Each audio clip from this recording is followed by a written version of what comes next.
पिछले व्लॉग में आपसे वादा किया था कि आयशा गुलाली की तरफ से मौलाना फजल रहमान को किस तरह से जवाब दिया गया है। उसका जवाब दिया गया है पहले गुलाली साहिबा की तरफ से, जिस तरह मौलाना फजल रहमान ने शोहदा के हवाले से बात की थी। इस पर गुलाली साहिबा की तरफ से एक बाकायदा पैगाम जारी किया गया था, वीडियो पैगाम था। उन्होंने साफ़ियों के साथ भी गुफ्तगू की थी। इस दौरान उन्होंने मौलाना फजल रहमान पर जो जो इल्ज़ाम लगा दी है, मौलाना फजल रहमान के जिस्म की जिस तरह से उन्होंने पैमाइश बता दी, इस पर उन पर काफ़ी तनकीद हुई और मौलाना फजल रहमान की पार्टी की तरफ से बाकायदा इसका जवाब भी दिया गया था। उसके जवाब में इनकी तरफ से एक और पैगाम दिया गया है, एक और वीडियो उनके सामने आई है, जिसमें मौलाना फजल रहमान के हवाले से उन्होंने कहा कि इन्होंने किस तरह से छोकरा फोर्स बनाई हुई है, किस तरह से छोकरों को, लड़कों को ये लोग इस्तेमाल करते हैं। मदरसों की भी उन्होंने बात की कि मदरसों में क्या होता है, और उन्होंने ये भी कहा कि आज के जो बड़े बड़े मौलाना साहिबान हैं वो भी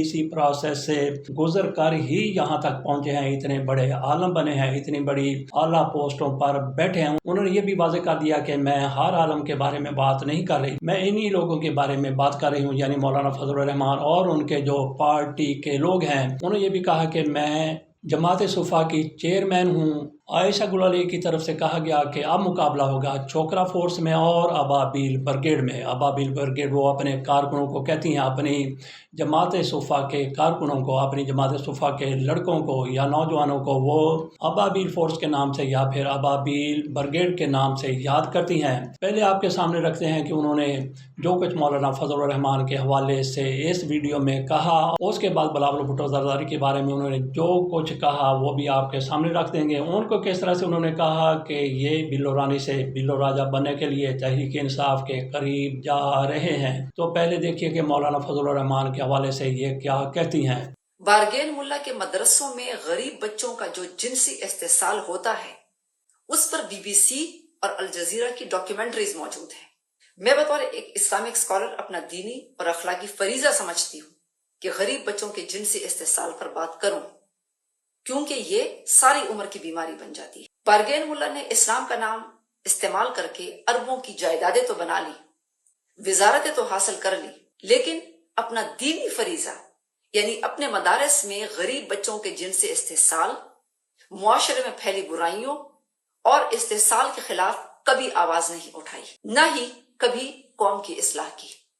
कुरान पाक में कौम लूत पर आने वाले अजाब का बार बार जिक्र है। आज भी वो अजाब मौजूद है। हम पर जो जलजले, खड़ी फसलों पर शालाबारी, दहशतगर्दी, मिलिट्री ऑपरेशन और दूसरी आफात आ रही हैं, ये सब अल्लाह का अजाब है। बारगेन मुल्ला की पार्टी की वजह से मदरसों में गरीब बच्चों के जिनसी इस्तेसाल का रिवाज परवान चढ़ा है, क्योंकि ये रिवाज पड़ गया है कि जब किसी बच्चे का जिनसी इस्तेसाल होता है तो वो बच्चा सारी उम्र अपने एब्यूजर के सामने आंखें उठाकर बात नहीं कर सकता और सारी उम्र उसका गुलाम बन जाता है और उसका उम्र भर वफादार और जाननिसार बन जाता है।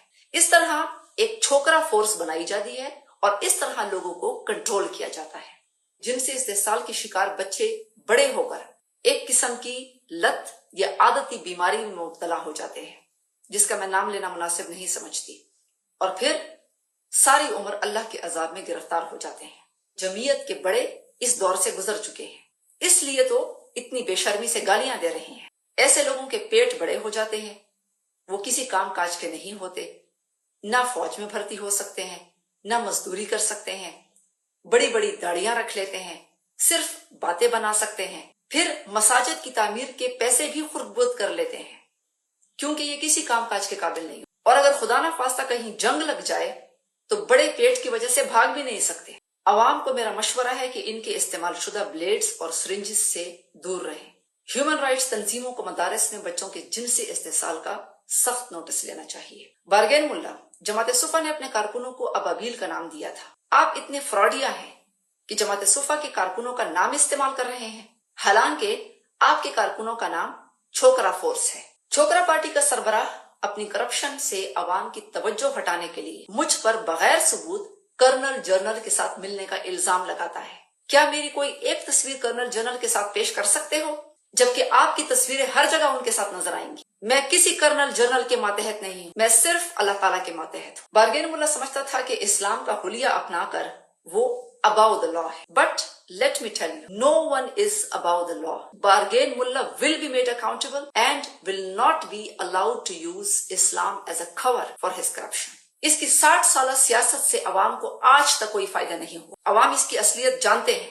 खिदमत एम्बुलेंसेस के ड्राइवर्स इसके मदारस में जिनसी तशद्दुद के शिकार बच्चों को अस्पताल ले जाते थक चुके हैं, लेकिन वो इसकी तरह चंदों का नाम नहीं लेते. ये किसी के सगे नहीं, ये सिर्फ पैसे के सगे हैं, अपने मफाद के लिए. बारगेन मुल्ला अवाम और काबिल और नेक मौलवियों के कंधे पर बैठकर अपना शिकार करना चाहता है. आज तक उन बेचारे सादा लोह मौलवियों को कुछ नहीं मिला, लेकिन अब वो नेक और काबिल मौलवी इसकी चालों को समझ गए हैं और जमात सुफा में आ रहे हैं. मैं जमात इस्लामी से कहती हूँ कि आप भी इस फ्रॉडिये बारगेन मुल्ला को रोकें, पीटीआई के वर्कर्स भी रोकें और इंशाल्लाह जमात सुफा के अबाबील भी रोकें. आपको इन गरीब बच्चों की बद्दुआ लगी है. आप जैसे जाली मौलवी की वजह से पाकिस्तान जलजलों और सैलाबों की जद में है, अल्लाह के अजाब की जद में है. इस्लाम में जिंदगी गुजारने का एक तरीका है. आप जैसे मुनाफिकों की वजह से इस्लाम बदनाम हुआ. मुआशरे में फैली बुराइयों के खात्मे की बजाय आप खुद इन बुराइयों में मुलविस हैं. हर किसी की पकड़ का एक वक्त होता है.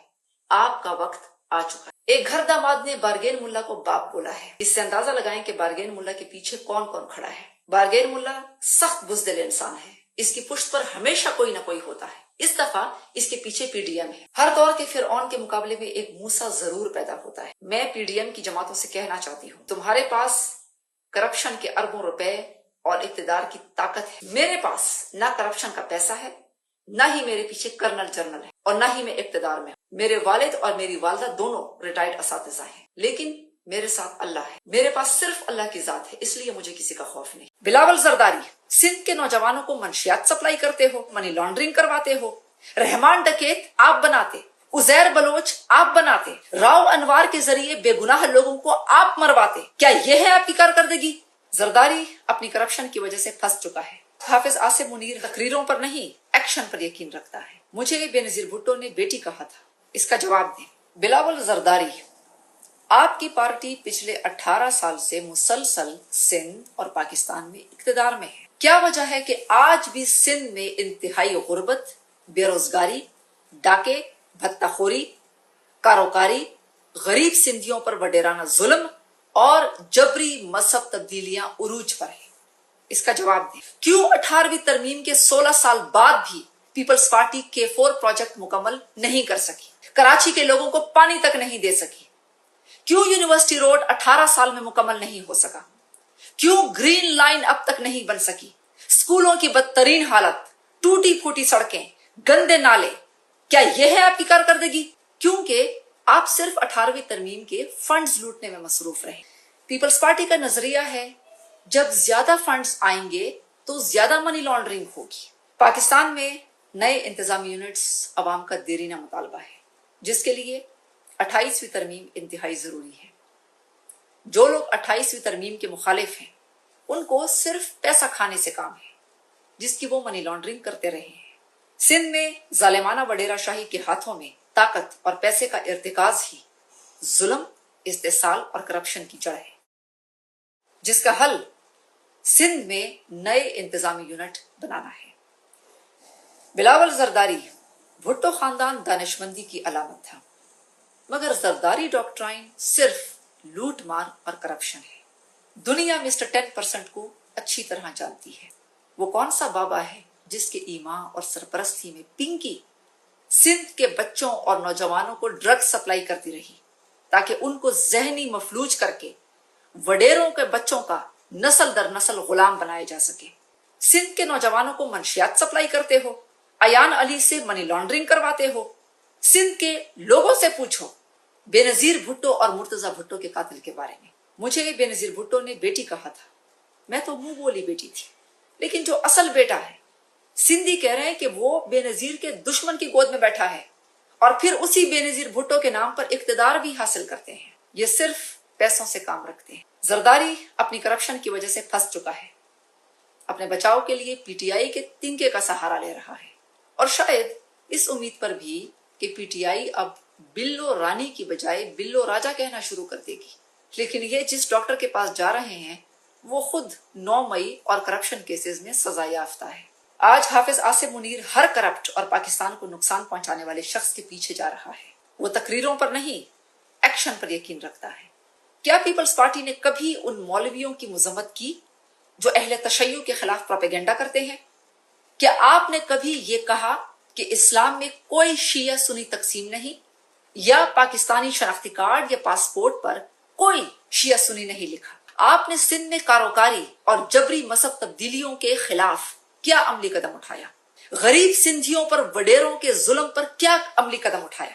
پیپلز پارٹی نے سندھ میں لسانی تفریق کو ہوا دے کر مظلوم سندھیوں اور مظلوم مہاجروں کو آپس میں لڑوا کر ان پر حکومت کرتی رہی. بلاول زرداری، آپ کی جائیدادیں تو دبئی، برطانیہ اور پاکستان میں ہیں، مگر الطاف حسین کی جائیداد کہاں ہے؟ ہمیں دکھائیے. الطاف حسین نے جاگیرداری کے خلاف اور سندھیوں اور مہاجروں کے حقوق کے لیے اپنے بھائی، اپنے بھتیجے اور بہنوئی کی قربانیاں دی. اس نے سندھ کے لوگوں کو وڈیرا شاہی کے ظلم کے خلاف جگایا. آپ کی جاگیردار پیپلز پارٹی ایک مڈل کلاس الطاف حسین کا یہ جرات مندانہ قدم برداشت نہیں کر سکی اور اس کے خلاف جھوٹے کیسز بنانا شروع کر دی. بینک ڈکیتیاں آپ کرتے اور الزام الطاف حسین پر لگاتے. بوری بند لاشیں آپ دیتے اور الطاف حسین کو دہشت گرد ثابت کرنے کی کوشش کرتے. رحمان ڈکیت آپ بناتے، عزیر بلوچ آپ بناتے، راؤ انوار کے ذریعے بے گناہ لوگوں کو آپ مرواتے. آج الطاف حسین کی جبری جلاوطنی کو 34 سال ہو چکے. آج کراچی کی بزنس کمیونٹی سے جو بھتہ لیا جا رہا ہے، کیا الطاف حسین لے رہا ہے؟ کیا الطاف حسین بینک ڈکیتیاں کراچی میں کروا رہا ہے؟ پیپلز پارٹی نے الطاف حسین کے قتل کی بھی سازش کی، جس کی وجہ سے انہیں پاکستان مجبوراً چھوڑنا پڑا. پیپلز پارٹی نے سازشوں کے ذریعے ان کی تقریر اور ان کی تحریر پر پابندی لگا دی، کیونکہ پیپلز پارٹی ان سے خوفزدہ تھی. آج بھی پیپلز پارٹی کی آمرانہ سندھ حکومت MQM کے کارکنوں کی انفورسڈ ڈس اپیئرنس، جبری گمشدگیوں میں ملوث ہے. میں پاکستان کے تمام مظلوموں کے ساتھ کھڑی ہوں اور کھڑی رہوں. بلاول زرداری، الطاف حسین نے اپنی جدوجہد اور قربانیوں کے ذریعے